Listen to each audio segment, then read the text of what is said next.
Welcome to news wise. मैं हूं आरिफा नूर। आज प्रोग्राम में सबसे पहले हम बात करेंगे जो चीनी का बहरान एक दफे फिर पाकिस्तान में हमें नजर आ रहा है।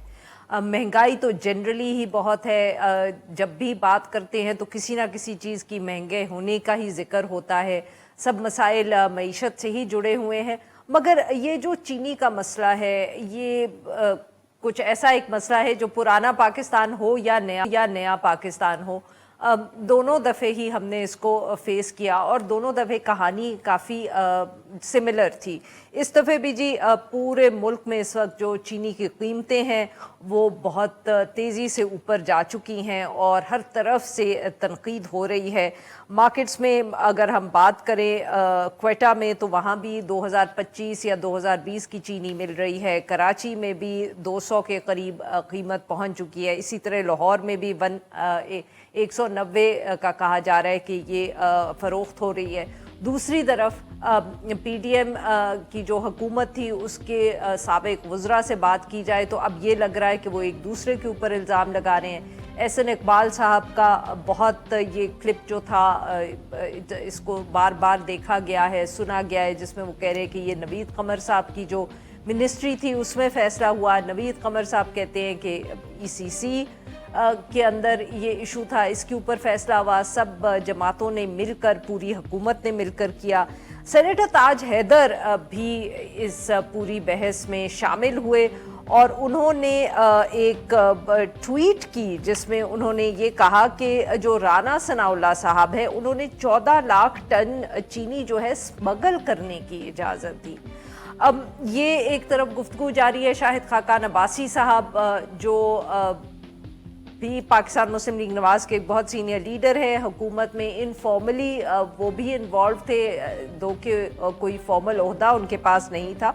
उन्होंने भी एक इंटरव्यू में कहा कि ये पूरी एक प्लान किया गया था कि एक हिस्सा जो चीनी का है इसको एक्सपोर्ट कर दें क्योंकि सरप्लस था। बकौल उनके पाकिस्तान तहरीक इंसाफ की हुकूमत के दौरान जब चीनी एक्सपोर्ट हुई तो सरप्लस नहीं था, बट पीडीएम ने ये फैसला इसलिए किया क्योंकि सरप्लस मौजूद था चीनी का। उन्होंने कहा कि हुकूमत को देखना चाहिए कि कीमत कैसे बढ़ी है क्योंकि इस वक्त भी स्टोर्स जो हैं वो चीनी के मौजूद हैं मुल्क में।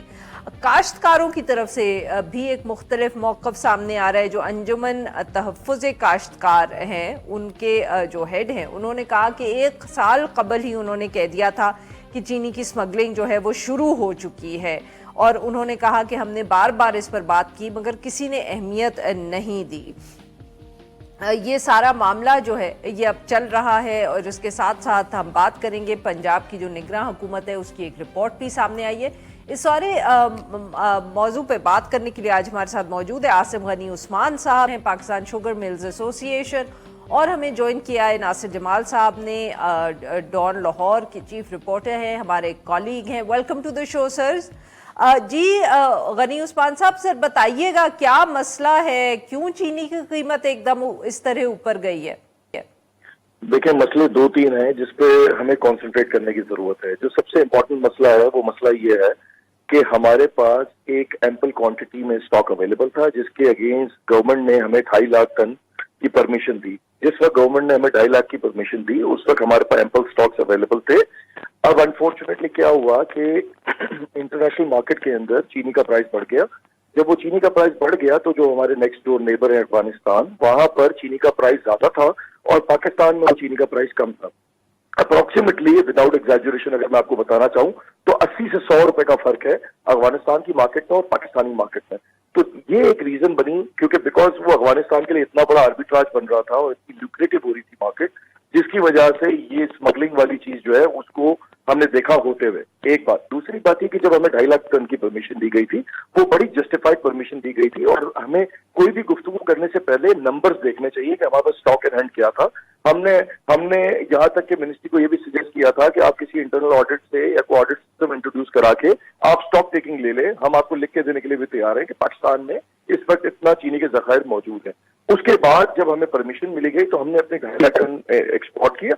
अदर देन दैट, अगर अफगानिस्तान कोई चीज जाएगी तो नेचुरल सी बात है उसको मैं तो कंट्रोल नहीं कर सकता, यकीनन अच्छा वो इदारों का काम है। माफ करिएगा मैं आपकी बात सर यहाँ काट रही हूँ। सर ये जो आप बात बता रहे हैं ना, मेरे जैसा जो एक इंसान है उसके लिए इधर सवाल ये पैदा होता है कि ये हर दफे यही कहानी होती है कि सरप्लस स्टॉक था, हमने एक्सपोर्ट कर दी, वो अफगानिस्तान में कीमत कम हो गई या बढ़ गई इसलिए हो रहा है। Sir every time the script is more और लेस द सेम, कभी कोई जी, तब्दीली नहीं आती है आपकी अल्फा कहानी जी, में। मैं आपकी बात से डिफरेंस ओपिनियन रखता हूँ। अच्छा। बिकॉज उसकी रीजन ये है कि आपको एक बात अंडरस्टैंड ये करनी पड़ेगी कि खाली बुनियाद ये नहीं बनी कि सिर्फ अफगानिस्तान जो है हमारी चीनी स्मगल हो रही है। आज भी हमारे पास अल्हम्दुलिल्लाह एम्पल स्टॉक मौजूद है। हमारा चीनी का सीजन जो है is going to start in the month of November, और कोई ऐसी एंजाइटी और कोई ऐसी रीजन नहीं बनती कि जिसकी वजह से कोई इतनी अपना कोई एंजाइटी हो।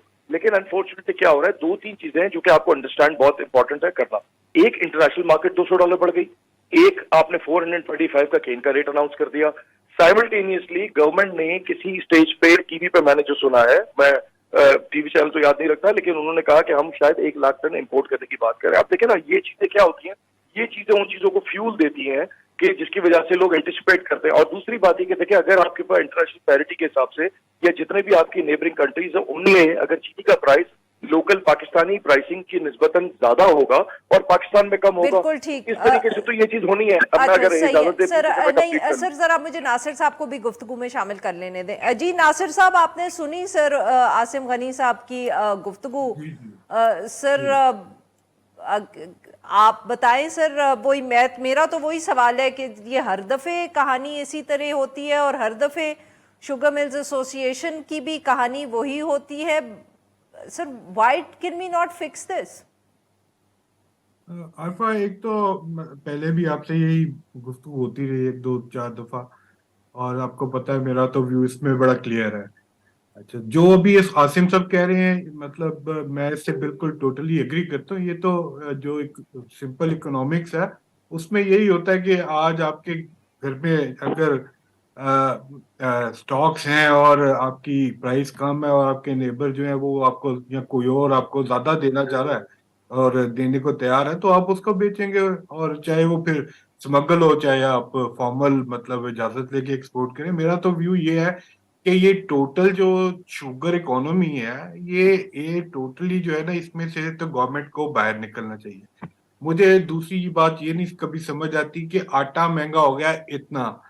ठीक है, आज हमारा जो स्टेपल फूड है वो बहुत महंगा हो गया है, उस पे हमने कभी इतना मतलब शोर कभी नहीं देखा। चीनी ₹2 महंगी हो जाती है और इट्स मतलब कोई इतना कोई इसका इम्पैक्ट जो है बहुत लोगों पे नहीं पड़ता। ठीक है, मतलब आपके घर में कितनी इस्तेमाल होती होगी चीनी, मेरे घर में कितनी इस्तेमाल होती होगी चीनी। तो मतलब इस पे हम फौरन जो है वो शोर करना शुरू कर देते हैं। तो उसकी रीजन यही है कि ये जो है बिल्कुल टोटली पोलिटिसाइज किस्म की जो है इकोनॉमी है, शुगर इकोनॉमी। चाहे वो मिलिंग वाली साइड हो, चाहे वो जो है ये एग्रीकल्चर वाली साइड हो, दोनों। तो मेरा ख्याल है कि इसमें से टोटली निकलना चाहिए, ये स्पोर्ट प्राइस वगैरह खत्म करनी चाहिए। अगर आज किसी गन्ना उगाना किसी ने उगाना है, वो देखे कि यार इंटरनेशनली क्या सिचुएशन है और उसके मुताबिक डिसीजन करे। इसी तरह अगर मिल वाले को वारा खाएगा वो आपको रेट दे देगा, अगर नहीं वारा खाएगा तो नहीं देगा। अगले साल मिलें बंद हो जाएंगी या कम प्रोड्यूस करेंगी। आप फ्री ट्रेड को इजाजत देते हैं जैसे दूसरी कई कमोडिटीज में दी हुई है। मतलब आप एक तरफ से गन्ने नासिर वाले साहब, को आप प्रमोट कर रहे बेसिकली हैं। सर, अगर मैं इसको सिंप्लीफाई कर रही हूँ और कहूँ कि आप बेसिकली ये कह रहे हैं कि ना तो हुकूमत को सपोर्ट प्राइस सेट करनी चाहिए, फिर ना हुकूमत जी। को एक्सपोर्ट में इन्वॉल्व होना चाहिए और ना इंपोर्ट में इन्वॉल्व होना चाहिए शुगर की। ये मार्केट का डिसीजन होना चाहिए कि इंपोर्ट करनी है, एक्सपोर्ट करनी है, कब इंपोर्ट करनी है, कब एक्सपोर्ट करनी है, प्राइस कितनी होगी, ये उनको मार्केट को डिसाइड करना चाहिए। और ये मार्केट को डिसाइड करना चाहिए कि काश्तकार किसी जगह पे मुल्तान के किसी काश्तकार ने जो है वो क्या गन्ना लगाना है या नहीं लगाना। ठीक है, ये गवर्नमेंट कौन क्यों करती है? और इसकी बेसिक रीजन यही है कि चूंकि इसमें मिल वाले भी पॉलिटिकली इन्वेस्टेड हैं, मिल ओनर्स भी पॉलिटिकल इन्वेस्टेड हैं, और एग्रीकल्चर वाले लार्ज जो हमारे लैंड होल्डर्स हैं वो भी पॉलिटिकली इन्वेस्टेड है, और वो दोनों लॉबीज जो है ये सही। काम करती है। तो मेरा ख्याल है कि ये पॉलिटिसाइजेशन इस सेक्टर की वो खत्म हो। बाकी प्राइस बिल्कुल मतलब ठीक। जी मेरा नाज़रीन, यहाँ पे लेते हैं जी नासिर साहब, ब्रेक लेनी है इफ़ यू अलाउ मी। जी नाज़रीन, यहाँ पे लेते हैं हम एक छोटा सा break. Will be right back और हम अपने मेहमानों से गुफ्तगू जारी रखेंगे। स्टे विद अस।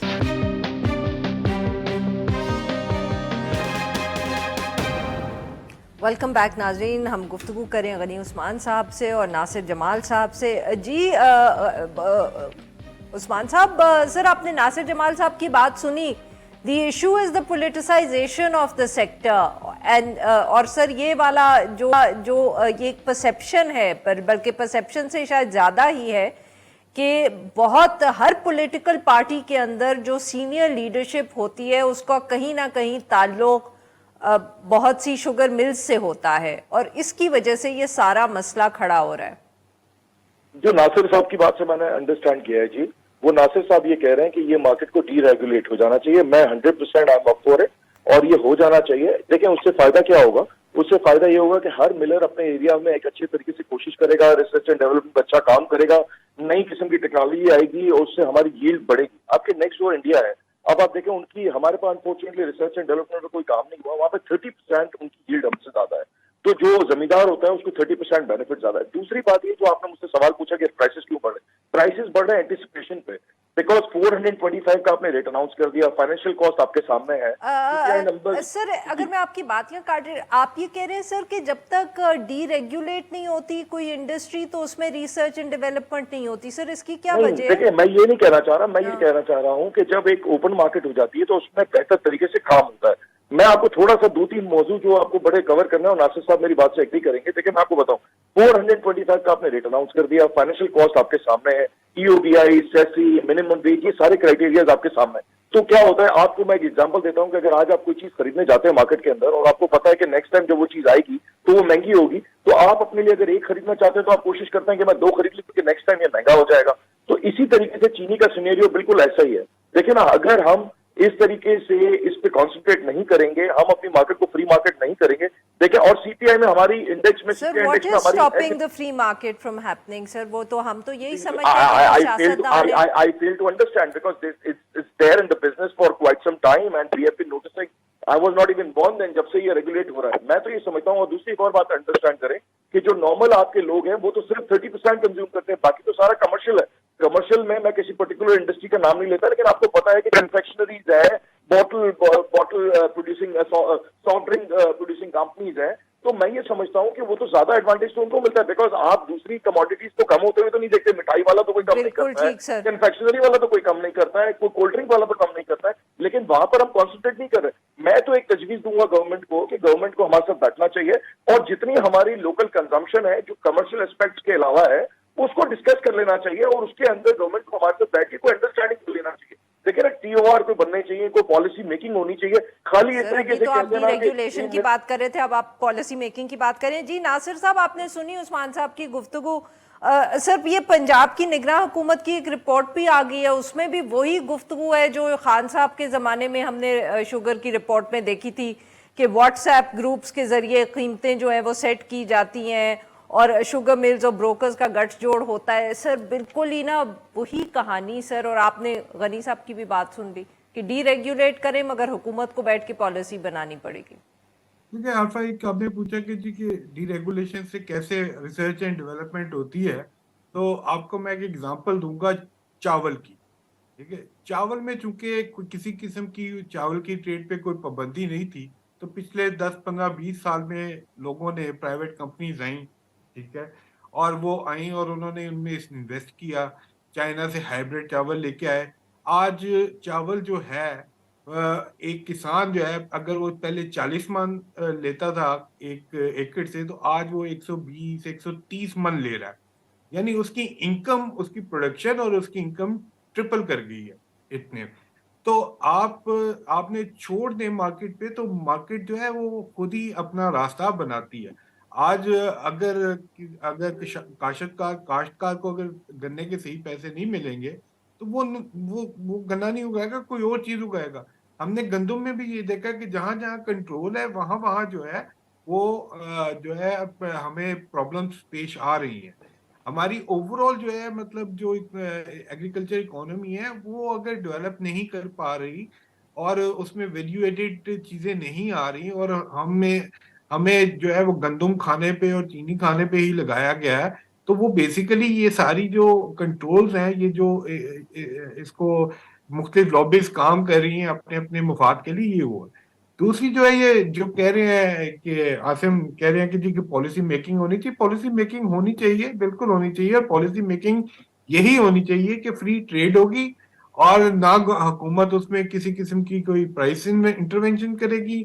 और ये मतलब अगर एक इकोनॉमिक अपॉर्चुनिटी मिलती है किसी को गन्ने में तो वो गन्ना उगाएगा, किसी को चीनी बनाने में मिलती है तो वो चीनी बनाए, किसी को इंपोर्ट में मिलती है वो इंपोर्ट करे, और किसी को एक्सपोर्ट में मिलती है तो वो एक्सपोर्ट करे, जो कि मतलब होता है। और किसी किस्म की प्रोटेक्शन नहीं होनी चाहिए। देखिए हम सारा दिन शोर करते हैं कि जी की इंडस्ट्री जो है, ऑटो इंडस्ट्री, वो प्रोटेक्टेड है, उसको खोलना चाहिए, उसकी प्रोटेक्शन खत्म करनी चाहिए ताकि उसकी क्वालिटी गाड़ियों की बेहतर हो, उसमें प्राइसिंग मतलब बेहतर हो। तो भाई यही चीज जो है शुगर पे क्यों नहीं अप्लाई कर सकते हम? मतलब सिर्फ इसलिए कि चंद लोग जो हैं जो कि मुख्तलिफ पॉलिटिकल पार्टीज में बैठे हुए हैं और वो ये मतलब उन्हें रेंट सीकिंग की आदत पड़ गई, वो ये कर रहे हैं। आप जब इसको करेंगे, अब आरबा दुनिया में ethanol is the basic product दुनिया में। ये चीनी जो है, ये चीनी हमेशा बाय प्रोडक्ट होती है। मेरा ख्याल है आसिम भाई जो है वो मैं इस पे मतलब कंफर्म करेंगे। तो दुनिया में एथेनॉल बनाते हैं, आप एथेनॉल बनाए एक्सपोर्ट करें, हम जो है मतलब चीनी पे लगे हुए हैं। मतलब मेरा मुझे समझ नहीं आती कि ये चीनी चीनी पे इतना ज्यादा फोकस क्यों है। मतलब अगर क्यों ये है जी? 30 रुपए बड़ी सर अगर आप मैं इजाजत दें तो यही इशू मैं लेके चलूं। जी जी जी नासिर साहब आप। मैं सिर्फ ये कहना चाह रहा हूँ कि चीनी जो है मतलब लोगों, एक आर्ग्यूमेंट जो चीनी का मैं एग्री करता हूँ इनसे आसिम साहब से, कि भाई 30% है हाउस होल्ड कंजम्पशन, टोटल 30%। ठीक है, बाकी कमर्शियल कंजम्पशन है, ये कोका कोला, पेप्सी वाले, बेवरेजेस वाले, ठीक है, ये जूस वाले, ये सब वो उनका। भाई जो जिस रेट पे मुझे मिल रही है, मैं उस रेट पे उनको क्यों मिल रही है चीनी? अच्छा, हमारा जो इशू है कि बिल्कुल जी के ठीक।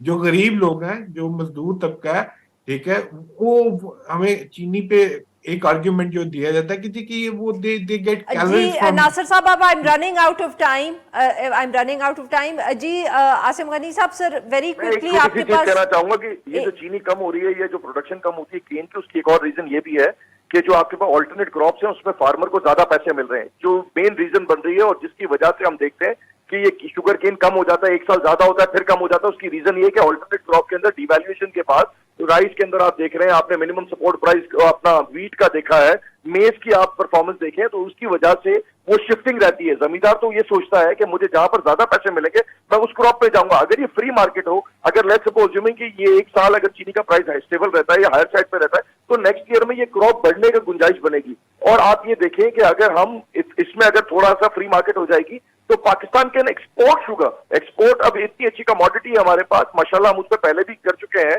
हमने अचीव करके दिखाया है, हमारी लोकल कंजम्पशन से ज्यादा हमने प्रोड्यूस करके दिखाया है।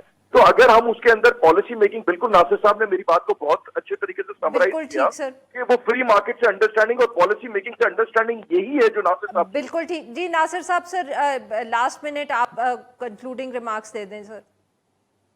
मैं सिर्फ ये कहना चाह रहा था कि जी कि अगर आपने लोग आप ये कहते हैं कि चीनी जो है वो कैलोरीज की मतलब एक सोर्स है फॉर पुअर, तो कैलोरी का बेहतर सोर्स आप दें उन्हें, गंदम आप उसको सस्ती करने की कोशिश, ओवरऑल कॉस्ट ऑफ लाइफ जो है वो सस्ती होनी चाहिए।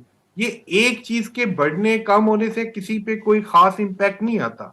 और ये अगर कोई रिसर्च भी करे तो आप देखेंगे कि ये मतलब लोगों को जो ये चीनी की कैलोरीज जो वो पूरी कैलोरीज जो चीनी से पूरी करते हैं, अगर वो उन्हें रोटी से मिल रही हो तो वो they will be better, they will be healthier. ठीक है, तो वो उनको वो चीज करनी चाहिए गवर्नमेंट को जो मतलब लोगों के इंटरेस्ट में है। आप करना है, आपने हेल्प करनी अब है, आप बिल्कुल सही। गरीब की हेल्प करनी है, आप 100 200 300 रुपया आप जो स्टाइपेंड देते हैं बीस में वो बढ़ा दें। आपने गरीब की हेल्प करनी बिल्कुल है, आप ठीक। ओवरऑल बहुत बहुत शुक्रिया मतलब हम लाइफ कम बहुत करें। बहुत शुक्रिया मेहमानों का, उन्होंने हमारे लिए वक्त निकाला। नाजरीन यहाँ पे लेंगे एक छोटा सा ब्रेक, जब हम ब्रेक से वापस आएंगे तो हम बात करेंगे जो बिजनेस कम्युनिटी से चीफ ऑफ आर्मी स्टाफ ने मुलाकात की। स्टे विद अस।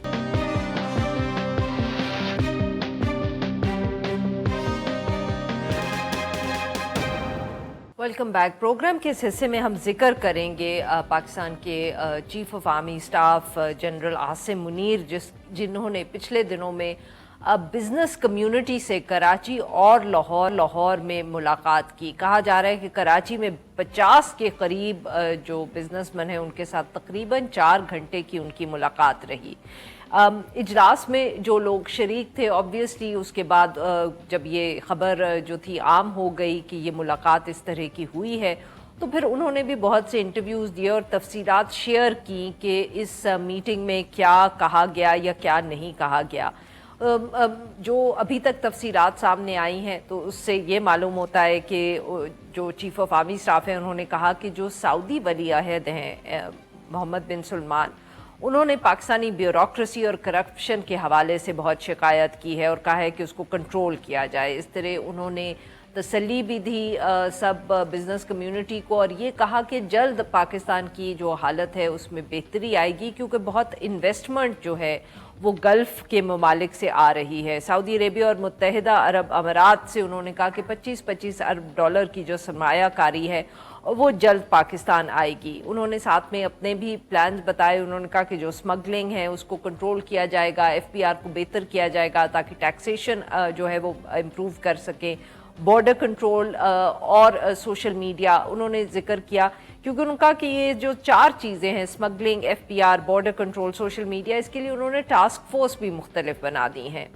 उन्होंने ये भी कहा कि उन्होंने को कमांडर कराची को हिदायत दे दी है कि कोई जो ईरानी तेल है वो कराची में फ़रोख्त ना हो। जो इन्वेस्टमेंट की तफसील थी, ऑब्वियसली उसके ऊपर बहुत ज़्यादा इंटरेस्ट है। उस हवाले से उन्होंने कहा कि जल्द ही 10 अरब डॉलर जो हैं वो मौसूल हो जाएंगे, ताकि जो ये इस वक्त हमारा एक करंट अकाउंट बैलेंस का मसला है उसको बेहतर किया जाए। UAE से भी उन्होंने कहा कि 10 अरब डॉलर की उन्होंने रिक्वेस्ट की है और उसके ऊपर रजाबंदी का भी इजहार कर दिया है UAE ने। ये जो ऑब्वियसली बैकग्राउंड ब्रीफिंग्स थी, लग रहा था कि ये इसलिए की गई हैं ताकि ज़रा जो एकदम मार्केट में बहुत कन्फ्यूजन या पैनिक नज़र आ रहा है उसको कंट्रोल करने की एक कोशिश हम कह सकते हैं। और हमने देखा भी है कि पिछले दिनों में आज का दिन ख़ास तौर पे जो डॉलर की कीमत है उसमें फ़र्क भी पड़ा है। इस सारे मामले पे गुफ्तगू करने के लिए आज हमारे साथ उज़ैर यूनुस मौजूद है, मुआशियात हैं, he is based in Washington DC। Welcome to the show sir. जी उज़ैर साहब, आपने भी तफसीलात देखी होंगी इस मीटिंग की, किस तरह सर आप इसको देख रहे हैं? Would you also interpret it as an event जिसमें चीफ ऑफ आर्मी स्टाफ जो है वो ज़रा काम डाउन करने की कोशिश कर रहे हैं, सेंटिमेंट जिसको कहते हैं मार्केट का उसको बेहतर करने की या इम्प्रूव करने की कोशिश आप इसको देखेंगे?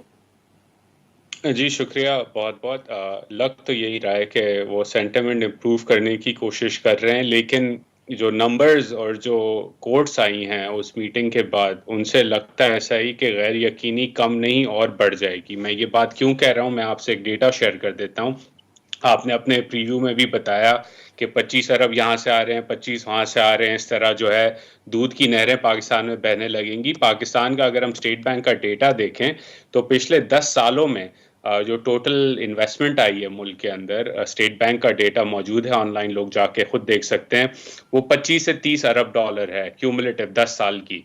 तो अचानक से जो है वो 10 साल में जो इतनी इन्वेस्टमेंट नहीं आई उसका 3 गुना लोग कह रहे हैं या 4 गुना लोग कह रहे हैं अचानक से पाकिस्तान में आ जाएगा। तो ये सीरियस लोगों को बात सीरियस नहीं लगेगी। माहौल तो शायद थोड़ा 1-2 दिन के लिए बेहतर हो जाए, but I don't view it seriously. I think issues are significant in the economy और डॉलर को रोकना किसी तरह स्मगलिंग से कम करने की तरह इसी तरह है कि आप कैंसर का इलाज पैनाडोल लेके कर रहे हैं। And again army chief engage कर रहे हैं, he is neither the first nor the last army chief to engage on the economy. लेकिन उनकी बातों से एटलीस्ट जो रीड आउट आया है मीडिया पे जो बात हुई है, मैं उसको देख के डेटा को कंपेयर करके सिर्फ यही कह सकता हूं कि उम्मीद पे दुनिया कायम है। जी उज़ैर साहब, बट जो उन्होंने हम कह सकते हैं कि बात की ब्यूरोक्रेसी के हवाले से या करप्शन या द फैक्ट के कोशिश की जा रही है पाकिस्तान के अंदर ये कि रेड टेप को कम किया जा सके, can it have an impact on the foreign investment that's coming in? जी बिल्कुल, ब्यूरोक्रेटिक इनर्शिया जो पाकिस्तान में या रेड टेपिज्म है, उसको ठीक करने की बहुत ज़्यादा ज़रूरत है। काफ़ी सालों से इस पे काम हो रहा है। इशरत हुसैन साहब जब मैं छोटा था तो मुशर्रफ दौर में इस पे रिफॉर्म्स की बात कर चुके हैं। उन्होंने पूरी किताब लिखी। ये पिछली उज़ैर हुकूमत साहब जो आपने खान अपनी साहब उम्र का जिक्र बीच में करना बहुत जी जरूरी समझा। जी, तो इशरत साहब उस वक़्त भी लिख रहे थे और उन्होंने पीटीआई की हुकूमत में भी बात की ब्यूरोक्रेसी के रिफॉर्म्स की। तो उसकी ज़रूरत है, उसकी कोई दो राय नहीं है, लेकिन क्या केयरटेकर ये काम कर सकती है? मेरा जवाब है नहीं। इसी तरह हमें अदलिया के अंदर रिफॉर्म्स की ज़रूरत है। काफ़ी सारे business communities even in Washington जो फॉरेन कंपनीज़ हैं, वो बात करती हैं कि पाकिस्तान में जो है कॉन्ट्रैक्ट एनफोर्समेंट और इंटेलेक्चुअल प्रॉपर्टी प्रोटेक्शन का जो इशू है, वो बहुत बड़ा है। वो जुडिशरी से सॉल्व होना ज़रूरी है। इसी तरह करप्शन के ऊपर बहुत ज़्यादा बात होती है, लेकिन करप्शन से ज़्यादा इनर्शिया है, नैब का इशू रहता है। खान साहब की हुकूमत में भी रहा, पीडीएम में भी रहा, अभी भी लोग बात करते हैं। तो ये सारी चीज़ें तो ज़रूरी हैं इम्प्रूवमेंट करना, लेकिन फिर सवाल बनता है कि क्या केयर टेकर्स ये काम कर सकते हैं? आई डोंट थिंक ये काम कर सकते हैं। क्या ये काम फ़ौरन हो सकते हैं? बिल्कुल नहीं हो सकते। 30 साल का जो बिगाड़ है, उसे 3 दिन में तो आप ख़त्म नहीं कर सकते। तो इन सब चीज़ों को सॉल्व करने के लिए इस्लाहात जो चाहिए वो पार्लियामान के थ्रू होंगी। ये नहीं हो सकता कि आप टेक्निकली इनको किसी तरह से सॉल्व कर दें, क्योंकि ये टेक्निकल मसले नहीं हैं, ये लेजिस्लेटिव और रिफॉर्म्स ओरिएंटेड मसले हैं जो कि पार्लियामान ने ही हल करने हैं। जी नाजरीन, यहाँ पे लेंगे हम एक छोटी, विल बी राइट बैक और हम अपनी गुफ्तगू जारी रखेंगे। Stay with us.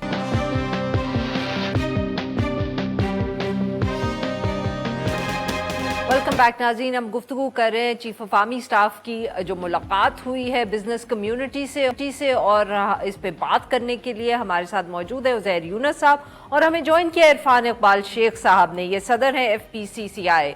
Welcome to the show Irfan साहब। जी इरफान साहब, अभी ब्रेक से पहले हम बात कर रहे थे, उज़ैर यूनुस साहब कह रहे थे कि ये जो नंबर्स हैं जो कुछ सामने आए हैं, ये पाकिस्तान की मईशत की हालत और जिस तरह हमने इन्वेस्टमेंट अट्रैक्ट किया पिछले सालों में, ये ज़रा बहुत ज़्यादा ऑप्टिमिस्टिक लगते हैं। उन्होंने कहा ये कोई इनको मानना बहुत मुश्किल है कि इतनी जल्दी इतनी ज़्यादा इन्वेस्टमेंट पाकिस्तान में आ सकती है 10 से 25 बिलियन डॉलर की। देखिए, बिल्कुल उनका जो बात है उसमें उनको बिल्कुल खदशात उनके ठीक हैं, क्योंकि माजी में इस तरह से होता है। लेकिन मैं इसमें चीफ साहब की इस बार में जो मीटिंग हमारे साथ की और जिस डिटेल में और जिस जज्बे के साथ और जिस तरीके से उन्होंने इसको बयान किया है, मैं समझता हूँ कि उसमें मुझे उनकी कुछ बातों में सदाकत नजर आई है कि वो इंशाल्लाह चीज़ों को आगे लेके जाएंगे और बेहतर होगा। क्योंकि उसमें आप ये देखेंगे, उन्होंने कहा जी 25 बिलियन मोहम्मद बिन सलमान के साथ जो ना हमें वहां से मिलेंगे। तो उसमें उन्होंने कैटेगोरिकली ये भी कहा कि 25 बिलियन जो उन्होंने SIFC में आगे इन्वेस्ट करने हैं, उन्होंने बकायदा पहले पाकिस्तान की जो ब्यूरोक्रेसी है उसको उन्होंने बुरा भला कहा कि वो उसकी वजह से हम यहाँ पे इन्वेस्टमेंट नहीं कर सके। तो भी ये SIFC जो बनी है ये उसी की बेस के ऊपर बनी है। अब ये पूरा इंडिविजुअली इसको पूरा कंट्रोल करेगी और इसमें कोई ब्यूरोक्रेसी, कोई कोर्ट ऑफ लॉ, उसमें आपको कोई किसी किस्म दिक्कत अब नहीं होगी। अच्छा, इसमें तो दो चीजें और जो मैं खास तौर पे कहना चाहता हूँ वो ये है कि उसमें एक तो उन्होंने कहा जी कि 10 बिलियन डॉलर मैंने रिक्वेस्ट की मोहम्मद बिन सलमान साहब से कि 10 बिलियन डॉलर हम अपनी किटी में यानी कि स्टेट बैंक में हम रखना चाहते हैं एज ए रिजर्व, क्योंकि हमारे पास रिजर्व की कमी है। तो उन्होंने हमारे साथ एग्री किया है और एग्री करने के बाद उन्होंने कहा जी कि हम ये 4 जो है जो शोबे हैं उसमें हम इन्वेस्टमेंट करेंगे। Number 1 IT, number 2 agriculture, number 3 mine and minerals and number 4 defence. और ये इसके ऊपर उन्होंने खास तौर पे ये कहा कि जी इसके ऊपर उन्होंने हमसे रजामंदी जाहिर की है और वो हफ्ते के अंदर अंदर आपको इस चीज का पता चल जाएगा, आपको रिजल्ट मिलने शुरू हो जाएंगे, आपको पता चल जाएगा। दूसरी बात जो उन्होंने कही कि यही मैं तजवीज़ लेके गया। हाँ जी जी सर, फरमाएं। हाँ, इसमें सर, मैंने I thought you had finished. अच्छा, ये तजवीज जो ना लेके यही तजवीज लेके वो गए वहां पे उनके पास UAE के पास, और UAE में भी मोहम्मद बिन जैद ने उन्होंने भी आपसे वादा किया कि जब हम इसमें इन्वेस्टमेंट करेंगे, उन्होंने 25 बिलियन का बकौल चीफ साहब के वादा हुआ है और वो इंशाल्लाह वादा पूरा होगा। फिर वो कहते हैं कि जी मैंने कतर के पास भी जाना है, कुवैत के पास भी जाना है। और ये उन्होंने चाइना की भी तारीफ की कि चाइना ने हमारी रीशेड्यूलिंग कर दी है अगले 3 साल की भी, और चाइना हमारा बुरे वक्त में आने वाला हमारा बड़ा अच्छा दोस्त है, और हमें उम्मीद है कि आने वाले वक्त बिल्कुल में वो भी ठीक। हमारे साथ पूरा कोऑपरेशन करेंगे। अच्छा, अब 3 चीजें जो उन्होंने खास की थी, मैं उसकी जिक्र करना चाहता हूँ। सर नंबर वेरी 1 उन्होंने क्विकली कहा, मुझे उजैर साहब को भी 30 सेकेंड्स देने हैं।